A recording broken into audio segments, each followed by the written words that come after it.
pluripotentes possèdent deux propriétés cardinales. Elles peuvent s'auto-renouveler indéfiniment et peuvent donner naissance à l'ensemble des types cellulaires que forme un organisme. La première source de cellules souches pluripotentes humaines correspond aux cellules souches embryonnaires humaines. Utilisées uniquement à des fins de recherche, les cellules souches embryonnaires humaines sont dérivées à partir d'embryons surnuméraires obtenus au cours d'une fécondation in vitro, et ce très tôt durant le développement, c'est-à-dire 5 à 7 jours après fécondation. À ce stade de développement appelé blastocyste, les cellules souches embryonnaires sont regroupées au niveau de la masse interne de cette structure et représentent environ 50 cellules. Ces cellules physiologiques possèdent la propriété d'auto-renouvellement, c'est-à-dire qu'elles peuvent se multiplier à l'infini.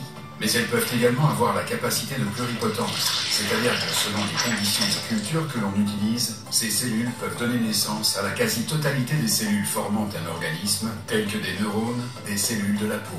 Malgré leur potentiel incroyable, les cellules souches embryonnaires soulèvent certaines questions éthiques. En 2007, le professeur Shinya Yamanaka de l'université de Kyoto a fait une découverte révolutionnaire. Il a en effet identifié la possibilité de convertir des cellules somatiques adultes en des cellules présentant toutes les caractéristiques des cellules souches embryonnaires humaines. Ces cellules, appelées cellules souches induites à la pluripotence, sont obtenues après modification génétique de cellules adultes en utilisant des vecteurs viraux qui vont permettre d'introduire dans le génome de cellules receveuses les séquences génétiques de 4 facteurs bien définis.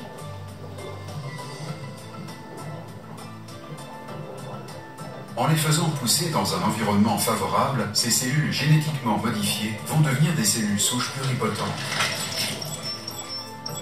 Démontrant l'importance de ces travaux, le professeur Yamanaka a reçu en 2012 le prix Nobel de médecine.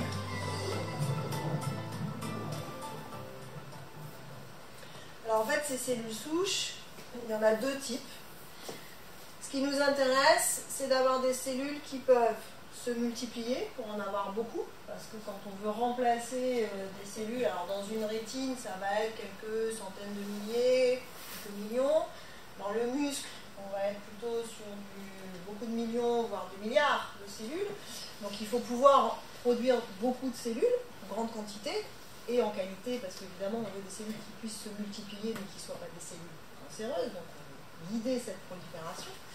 Et puis, on veut pouvoir fabriquer la cellule qui nous intéresse. Si on veut remplacer les cellules de la rétine, il ne faut pas fabriquer des cellules du muscle, et inversement. Donc il faut pouvoir fabriquer la bonne cellule.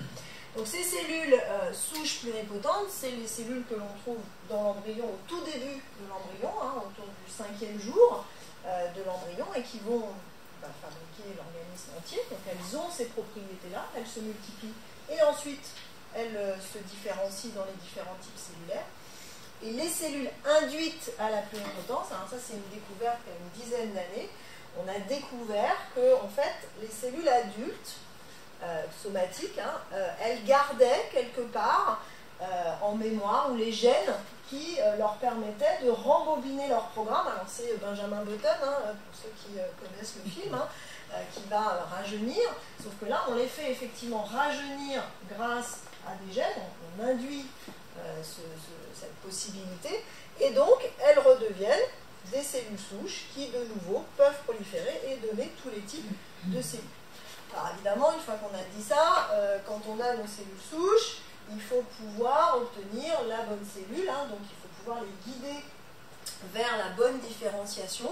Donc là on s'appuie sur des dizaines d'années de recherche dans le développement embryonnaire, qui nous ont appris quels étaient les signaux qu'il fallait envoyer à ces cellules pour leur dire faut que tu deviennes du neurone ou de la cellule de la peau ou de la cellule du muscle. Donc on travaille nous en laboratoire pour effectivement avoir les bons protocoles pour obtenir les bonnes cellules. Alors là aussi, c'est quelque chose qui maintenant est passé, alors pas en médicaments mais en essais cliniques dans le monde. Donc on a des essais de thérapie cellulaire qui ont déjà démarré dans différents pays.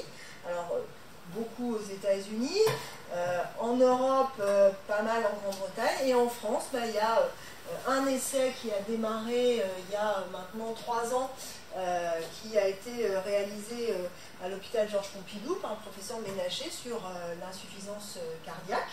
Donc, il a injecté un patch de cellules cardiaque, alors en même temps qu'un pontage coronarien, mais pour voir que c'était bien toléré. Et puis, je vais vous raconter ce que nous on fait sur les maladies de la rétine, mais là aussi, c'est quelque chose qui maintenant arrive dans les essais cliniques.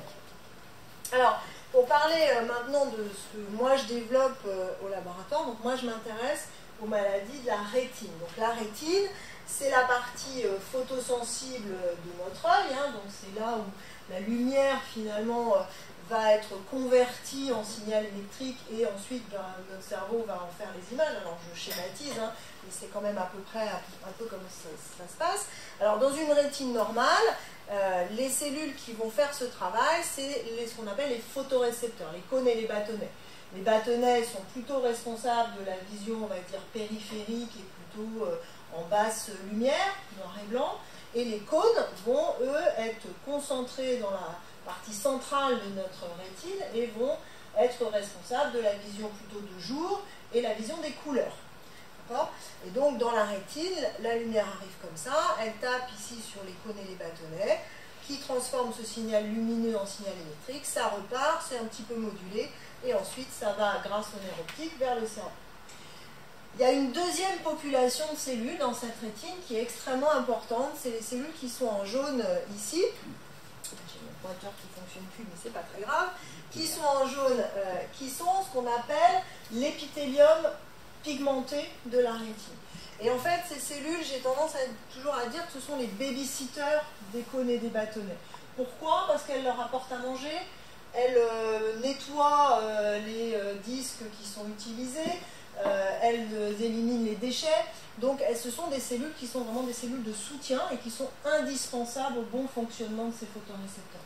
Et donc, quand ces cellules de l'épithélium vont mal fonctionner dans le cas de mutations génétiques, c'est le cas des rétinites pigmentaires, ou qu'elles vont être détruites avec d'autres facteurs, c'est le cas de la dégénérescence maculaire liée à l'âge, et bien les photorécepteurs vont dans un second temps mourir, dégénérer, ce qui va entraîner les pertes de la vision.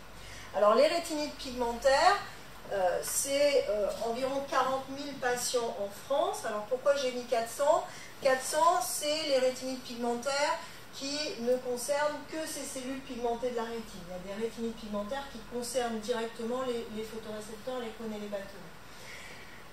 Ce sont des maladies génétiques. La DMLA, ce sont des maladies qui sont des maladies multifactorielles, dégénérescence maculaire liée à l'âge, donc l'âge, mais aussi le tabac, éventuellement la pollution, l'alimentation, enfin voilà, et il y a aussi des gènes. Il y a aussi des gènes qui vont être ce qu'on appelle des gènes de susceptibilité, qui vont faire qu'il y a des gens qui vont être plus ou moins susceptibles pour développer cette DMLA. Je ne rentre pas dans les détails, il y a plusieurs sortes de dégénérescence maculaire liée à l'âge. Et il y a une sorte qui est ce qu'on appelle la DMLA humide, pour laquelle il y a un traitement qui marche plus ou moins bien, mais qui est une injection pour limiter en fait la prolifération des vaisseaux à la rétine. Et il y a une forme sèche pour laquelle il n'y a pas de traitement. Donc il y a vraiment une nécessité de développer là aussi des traitements.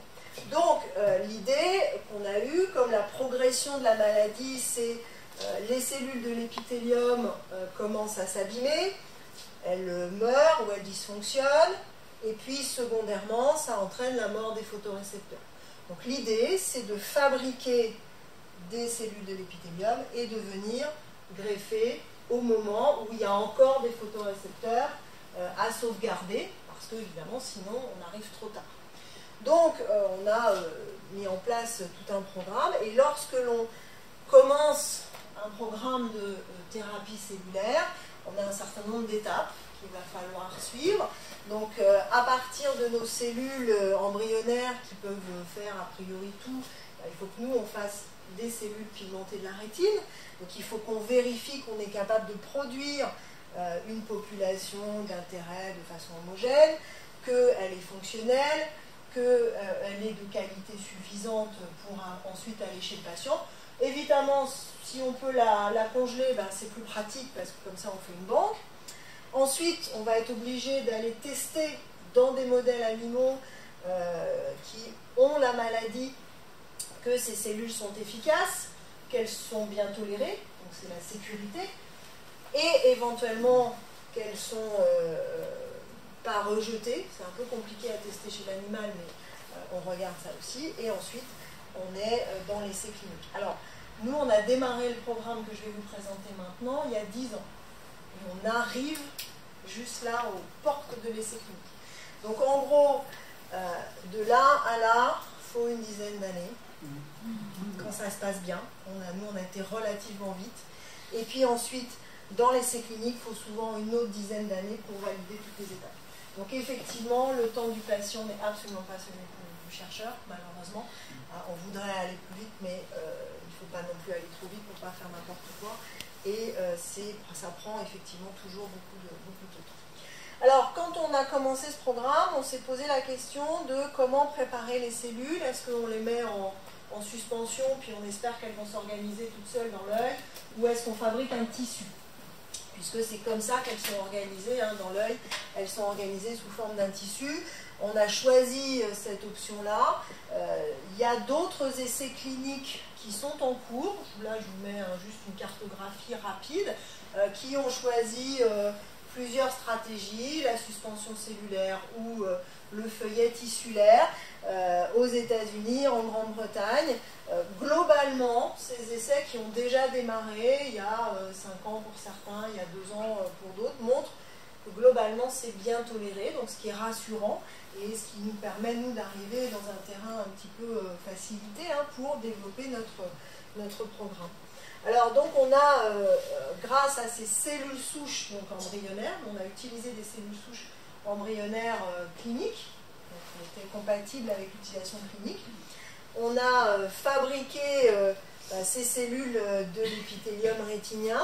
On les a mis sur une membrane biologique, qui est de la membrane amniotique, et on a fabriqué un patch. Alors, évidemment, on n'est pas tout seul dans cette aventure. On travaille avec l'hôpital des 15-20 qui est derrière Bastille, qui est un hôpital ophtalmo bien connu, l'Institut de la Vision qui est juste à côté, et puis aussi l'hôpital Saint-Louis qui a une banque de tissus qui nous fournit cette membrane amniotique. Alors on a choisi la membrane amniotique qui est donc la membrane qui entoure l'embryon et qui est récupérée lors des césariennes, parce que c'est une membrane qui est déjà utilisée dans des greffes de cornée, donc qui est déjà utilisée en application clinique, ce qui nous semblait être un petit peu plus facile.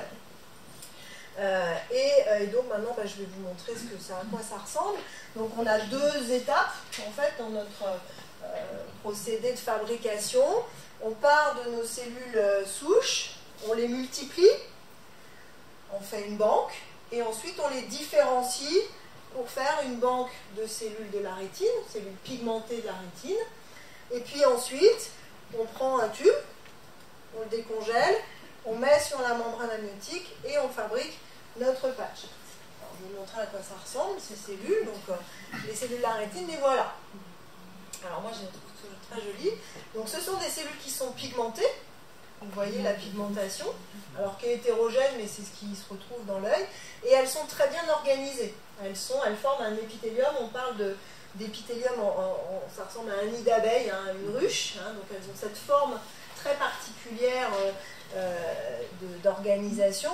Là, on a coloré en fait des protéines de façon un peu artificielle pour bien vérifier qu'on avait les bonnes cellules, parce que évidemment, c'est pas le tout de dire ça ressemble à des cellules pigmentées qui s'organisent en épithélium. Il faut aller le vérifier. Donc on a tout un processus de contrôle qui nous certifie d'une certaine façon qu'on a bien les bonnes cellules de la rétine. Et puis ensuite, on les a donc mis sur la membrane amniotique, et voilà à quoi ressemble le patch. Donc là, c'est un insert de culture, donc ça fait un petit puits en plastique qui fait à peu près cette taille-là, un petit centimètre de diamètre. Et on voit là aussi que les cellules sont bien pigmentées, elles sont très bien organisées sur la membrane. Et voilà à quoi ça ressemble une fois qu'on les sort. Et là, on a des photos en microscopie électronique où on voit que les cellules, elles sont parfaitement alignées, donc elles reconstituent parfaitement cet épithélium, elles sont bien organisées. Et puis, on a vérifié qu'elles fonctionnaient correctement. Alors, sur cette petite vidéo, ce qu'on fait, c'est que, alors ici c'est les noyaux en blanc, vous avez les noyaux des cellules, ici c'est la surface de la cellule, parce que la cellule elle est orientée, hein, elle est polarisée, il y a un haut et un bas. Une de ses fonctions, c'est de phagocyter, donc de grignoter en fait les segments des photorécepteurs pour les nettoyer. Et donc ce que vous avez en vert ici, ce sont des petits bouts de photorécepteurs qu'on a colorés avec une molécule fluorescente, et on vérifie qu'ils sont bien grignotés finalement par les cellules, ce qui nous montre que non seulement on a les bonnes cellules, mais qu'en plus elles fonctionnent. Parce que c'est pas le tout hein, d'avoir les bonnes cellules, il faut vérifier qu'elles fonctionnent. Alors ça c'est en culture. Deuxième étape, vérifier que ces cellules elles fonctionnent chez l'animal. Donc on est allé chez un rat qui avait une mutation qui est la même que chez les patients chez qui on va faire l'essai clinique. Et on a donc implanté ce patch. Alors le patch, en fait, vous l'avez là, et il est un peu brillant parce qu'on l'a enrobé dans de la gélatine. En fait, on l'a enrobé dans de la gélatine pour, un, pouvoir protéger les cellules, deux, pour pouvoir manipuler le patch, le découper. Hein, ce qu'on injecte, alors la taille du patch dans le rat, c'est 2 mm sur 3 mm. C'est tout petit. Chez l'homme, c'est 3 mm sur 5 mm, pas beaucoup plus gros. Hein, donc il faut pouvoir le découper correctement.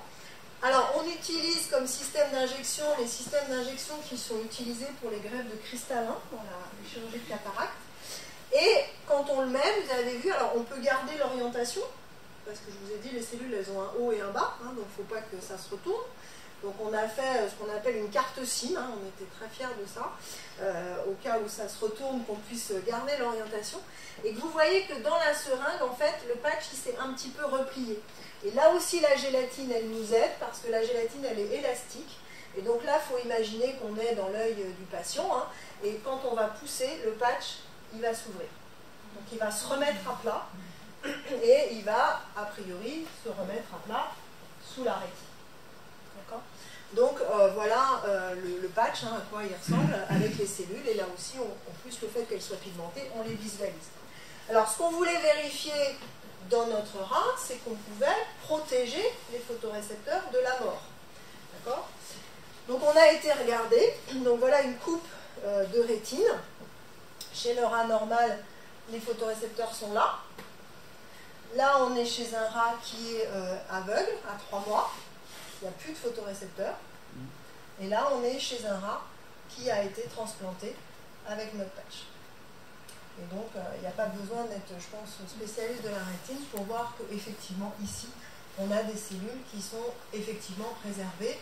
Nous, on a regardé après 3 mois chez un animal et les cellules sont encore là.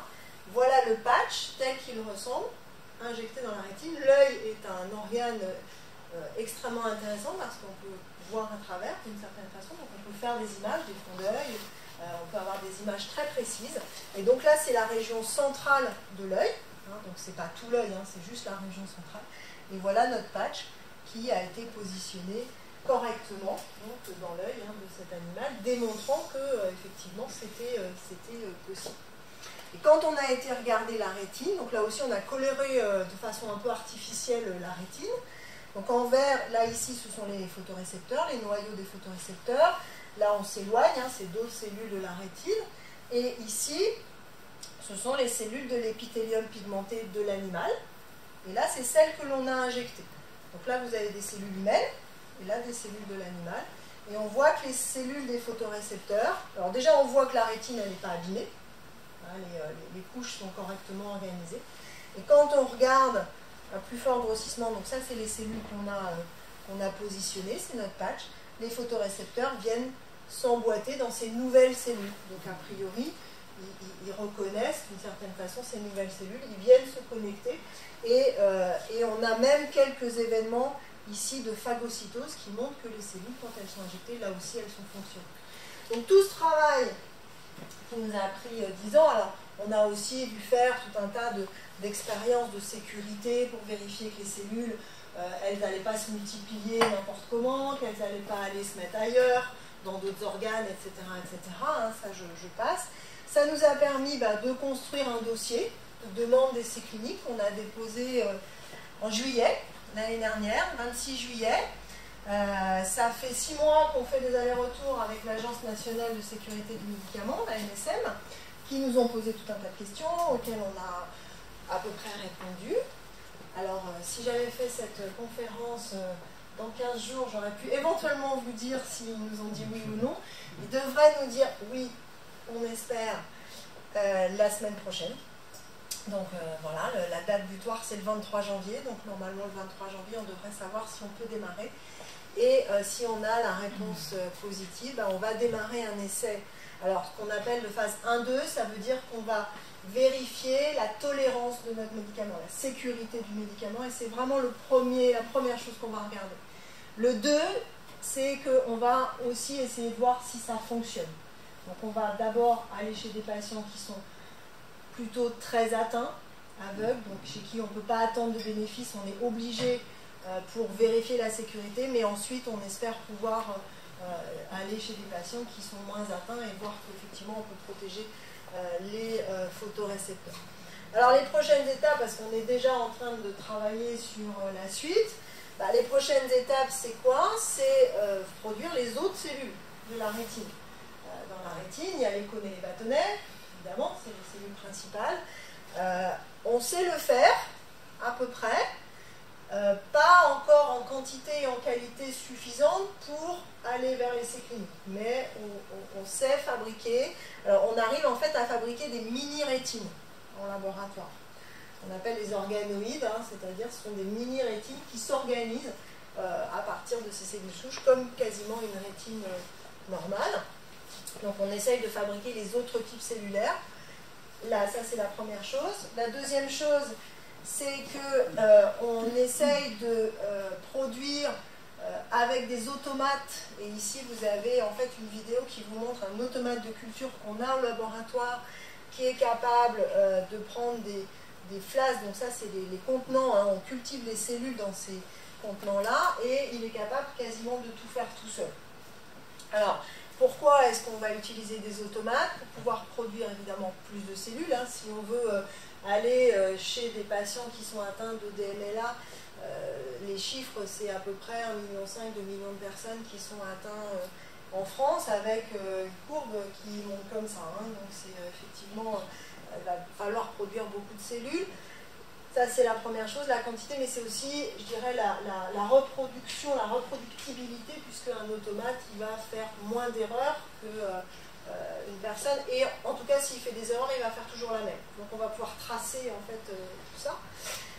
Et puis, on travaille aussi sur la congélation. Et puis, la dernière chose sur laquelle on travaille, c'est un peu sur le même principe que les groupes sanguins. Là aussi, je schématise un petit peu, mais vous savez qu'on a tous un système en fait qui s'appelle le complexe majeur d'histocompatibilité, ou le système HLA qui permet de reconnaître ses propres cellules ou des cellules étrangères avec en fait des protéines, des petits drapeaux qui sont à la surface des cellules. Et l'idée, c'est de produire des lignées type un peu universelles ou qui seraient finalement reconnues ou justement pas reconnues par le système immunitaire. Et donc, on pourrait fabriquer des lignées de cellules qui pourraient matcher, alors c'est le terme anglais, mais qui pourraient finalement être compatibles avec une grande portion, un bon pourcentage de la population. Donc on travaille aussi sur fabriquer des lignées universelles ou super donneurs, comme je les ai appelés, pour pouvoir aller chez finalement plein de gens en diminuant les traitements immunosuppresseurs. Donc j'en ai quasiment fini, donc j'espère que je vous ai montré que par l'exemple en tout cas de la rétine, que quand on développait un produit sur une maladie génétique, ça pouvait aussi bénéficier à une maladie beaucoup plus fréquente. C'est vrai pour la rétine, mais c'est vrai pour quasiment toutes les maladies génétiques, quasiment toutes les maladies rares. Et au laboratoire, on travaille comme ça sur un ensemble de maladies et on peut avoir le pendant des maladies rares et des maladies génétiques. Et vous voyez que là, il y a plein de tissus qui sont représentés, le muscle, la peau, les maladies du sang, les maladies du vieillissement accéléré, etc. Il y a vraiment beaucoup d'exemples. qui peuvent convenir, qui peuvent aller. Et puis je finis par, évidemment, même s'ils ne sont pas là, mais je les remercie, tous les gens qui travaillent sur ce programme. Et quand on s'embarque comme ça sur un programme de thérapie cellulaire, je dis qu'il faut un village entier, alors qui se construit petit à petit. Hein, on a commencé, on était 4, et puis on est allé chercher des collaborateurs à l'Institut de la Vision, on était 6, et puis maintenant on est beaucoup, je n'ai pas compté, mais on est beaucoup, parce qu'il faut des expertises, il faut des chercheurs, il faut des médecins, il faut des gens qui connaissent le juridique, parce qu'un essai clinique, ça se monte avec des gens qui connaissent voilà, le principe de la réglementation, etc., etc. Donc voilà, et puis je vous remercie pour votre attention, j'en ai fini. Et si vous avez des questions,